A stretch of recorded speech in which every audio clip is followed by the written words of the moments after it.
Good evening, amazing people.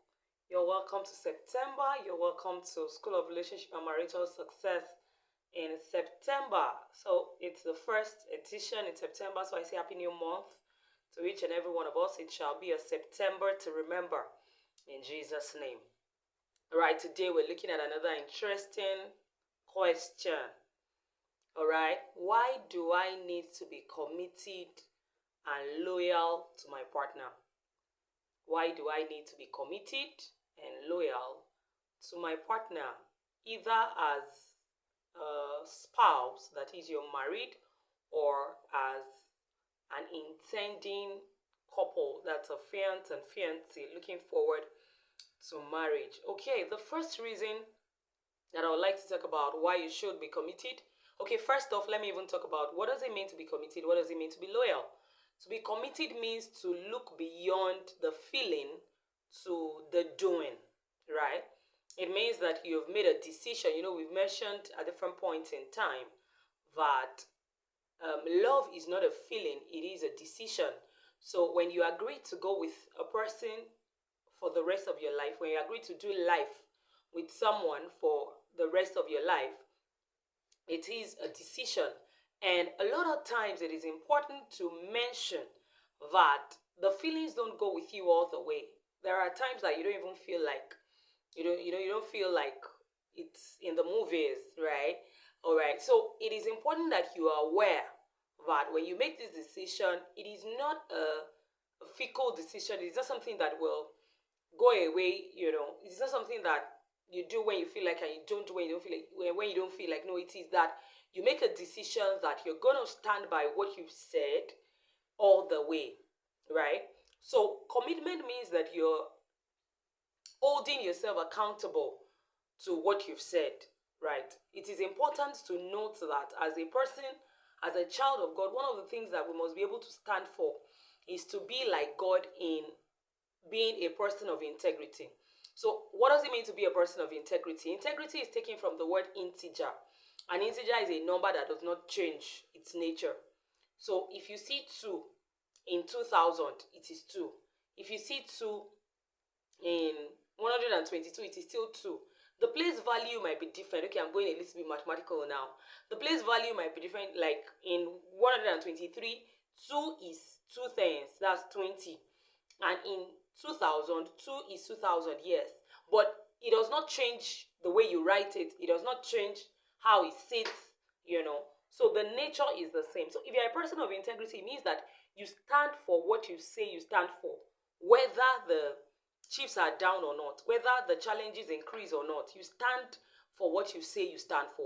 You do what you say and you say what you do, right? So it is important to know that one of the ways that we can measure integrity is by commitment. If I have said that I'm going to be by you as a wife, I'm going to stand by you, I'm going to support you, I'm going to motivate you and inspire you, I'm going to do all that is within my power to make you be all that God wants you to be. I'm going to provide the nurturing environment for you to birth that which is in you, the godly seeds, that the godly vision, the grace, the ambition, and all that God has communicated to you. I'm going to help you to align and then live in the reality. If I have said that, then I must be committed to what I said. All right. Why? That's the question. Okay. The second word there is loyalty. What is loyalty? Loyalty is similar to commitment. It is standing for what you have said you're going to stand for. Particularly the word loyalty is used particularly in relationships and for people. I am loyal to a particular person means that I am sincere with that person. I am saying the same thing in the person's presence and absence about the person. It is not that I am saying A in the person's presence and I'm saying W when the person is not there. The same thing that I say, and the things that I say, I mean them. It's not that I'm flattering the person or I'm deceiving the person, or when the person is not there, I am one of the chief gossipers. No, the same things that I say in the person's presence are the same things that I say when the person is not there. And when you're committed to a person and you're loyal to a person, it is an indication that you honor the person. Okay, why should I now be committed to my partner? Why should I be loyal to my partner? Number one, it is impossible for both of you to be able to go far if you're not committed and loyal. Yes. If one person feels great about you both, and the other person feels like, I'm just here because I have to be, kind of, or one person is dragging the other person along, there is no way you will be able to do much. There's no way you'll be able to become that which you have in mind and then be able to actualize it. Because it is, the Bible says that one will chase 1,000 and two will put 10,000 to flight. That is because both of them are aligned towards their God. That's the truth. So if you're not committed and loyal to your partner, you will not be able to work on the same things. You will not be able to agree and make things happen. Now, when I say agree, it might not necessarily mean that we're running exactly the same thing. Right? Very important. Because there are times that the husband is running a career, the wife is running another one, but it has to be an alignment. It is not that I feel that, oh, what is he doing? What's so important to him? Why, if only he can see that what I am doing is better, and then he can just drop that and come here. Or if only she can see that what I'm doing is better and just drop that and come here. Whenever those kind of thoughts are what is in our mind, we're not going to be able to do much together. So it is important that we first, one of the series that we've talked about the fact that we have to align. We have to be able to see possibility and a direction in us going together towards a common goal. There might be several goals under the umbrella goal, but there has to be an alignment such that it is not that one person is going north and another person is going west. There is no way there can be synergy. There is no way there can be leverage in such a relationship. So the first thing why you should be committed and loyal is because it will help you both to do, and to have more together. The second reason why you want to be committed and loyal is that you can see through people. Yes. The way God created us, man is a tripartite being: the body, the soul, and the spirit. Our body is like our container. Our spirit is the means by which God communicates to us, and we communicate with God, and we observe and feel and work with the spiritual. And then our soul is our seat of emotions, where we feel, where we touch, where we sense.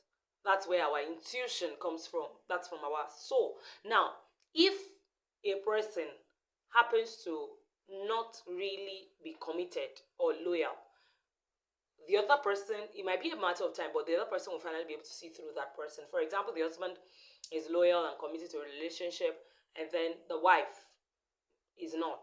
It's a matter of time. The husband will be able to see through the wife and see that, I think I'm the only one just running things by myself here, and I'm just living in a mirage.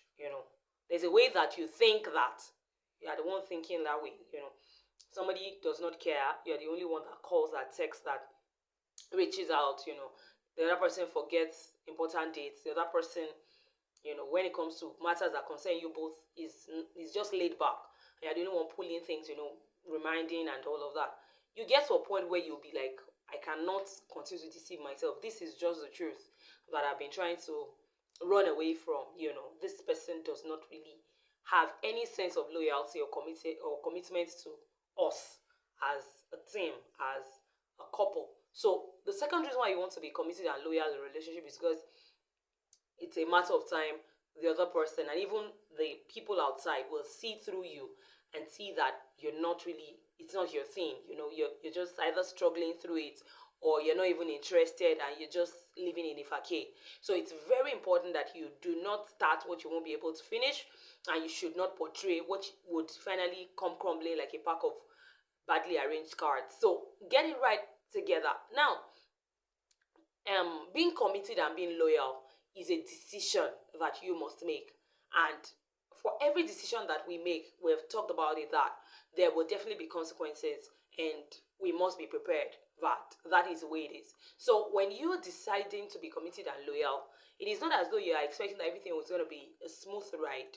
Somebody once said that marriage is not a bed of roses. Then another person came and said, no, marriage is a bed of roses, because roses grow in the midst of thorns, and you have roses, you have thorns. They go hand in hand like that. On every plant of rose that you see some thorns like that. So marriage is a bed of roses because you have roses arranged, but in the middle of the roses there are thorns here and there.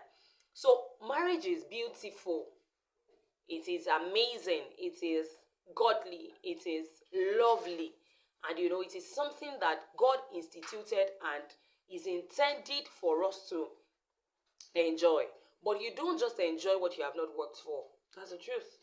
So if you're not, and that's the third reason. The reason why you should be committed and loyal to your relationship or to your marriage is because it is what you work for that you enjoy. That's the truth. And if you are enjoying what you did not work for, somebody worked for it. Yes. So if you happen to feel that, so person is enjoying so thing, and it's not as if she's putting in so much, or so person is enjoying so thing, it's not as if he puts in so much.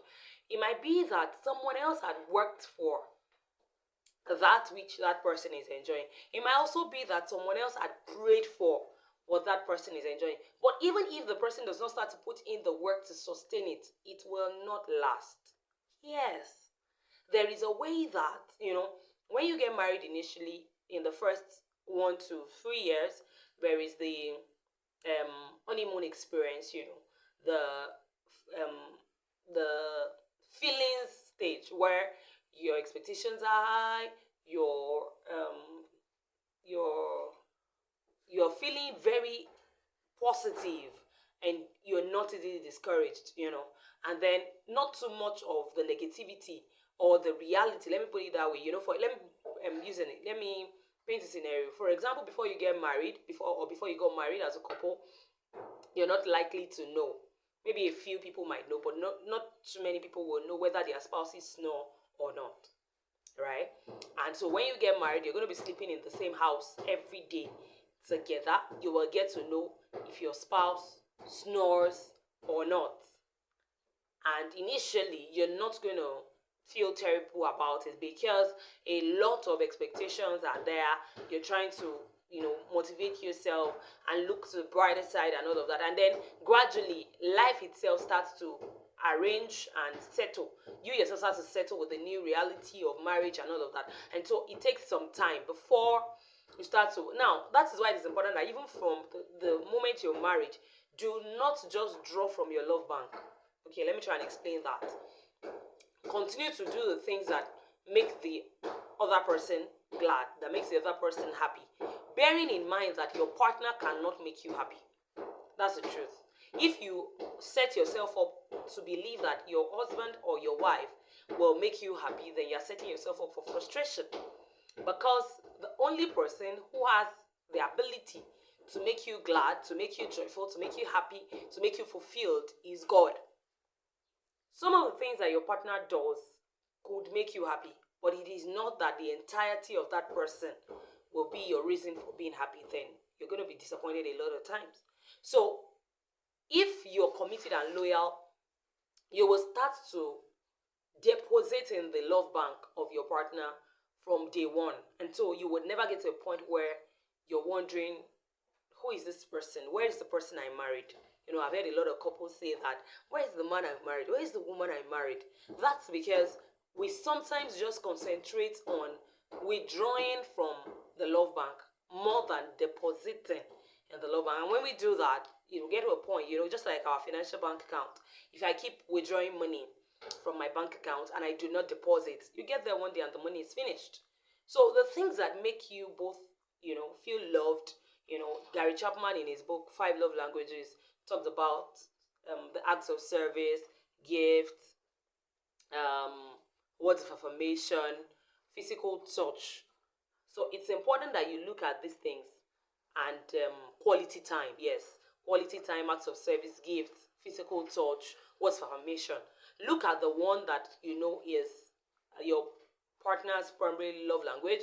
There's always a primary and a secondary at least. Some have two in either case. So you must ensure, both of you must ensure and be committed to ensuring that you once in a while, and when I say once in a while, I mean that you are aware of, okay, within this time, and maybe in 3 days I must make deposits. I'm just giving that as an example. In 2 days I must make deposits. So you're not waiting until your love bank is empty before you now start to run it. So another reason why you want to be committed and loyal to your marriage is because you don't want to get to a point where you're wondering, where is the man I married, or where is the woman I married? Another reason why you want to be committed and loyal to your marriage or to your relationship is because you don't want to be caught in adultery or fornication. Yes, the Bible makes it clear. The Bible says in Matthew chapter 5 that when you look, as a man, when you look at a woman to lust after her in your heart, you have already done it. Yes, that is the expectation that grace has placed on us. So you do not want to be caught lusting after another woman or after another man. And can I tell you something? No matter how handsome, beautiful, amazing, dedicated, committed, loyal you are in your marriage, you will get to a point, at least once in your life, where you will see somebody who appeals to you other than your husband. You know, somebody that you feel, oh, this person looks at, where was this person when I was getting married, right? And that is because when you look from a distance, like what we considered in the last edition, when you look from a distance, sometimes the flaws are hidden away from you. So you just see perfection. But there is no perfection in man. That's the truth. So you're committed and loyal to marriage because you want to keep pruning your garden. Yes. You want to keep working on your partner to be amazing to you, such that you don't get to a point where you're nursing feelings of adultery or fornication, as the case may be. You also do not want to get to a point where you're distracted from God. When we allow sin in our hearts, there is no way we can be in sync with the Spirit of God. And you never can tell what that could mean in all of the reality of our lives as children of God. So you want to be absolutely in sync with God, your Father. You want to have a home that is a testimony and that you're happy in, bearing in mind that you're not placing your happiness on your partner. Also, you want to be having a clear conscience for time, such that you're able to concentrate and focus on the things that God has placed in your hands, on the people that God has placed in your hands, and on your own life to be able to deliver all that God expects you to. So based on all of this, I want to believe that today more than ever before, you're now encouraged to be committed and loyal in your relationship. Until we meet again in the next edition of School of Relationship and Marital Success, God bless you, bless your home, and be with you.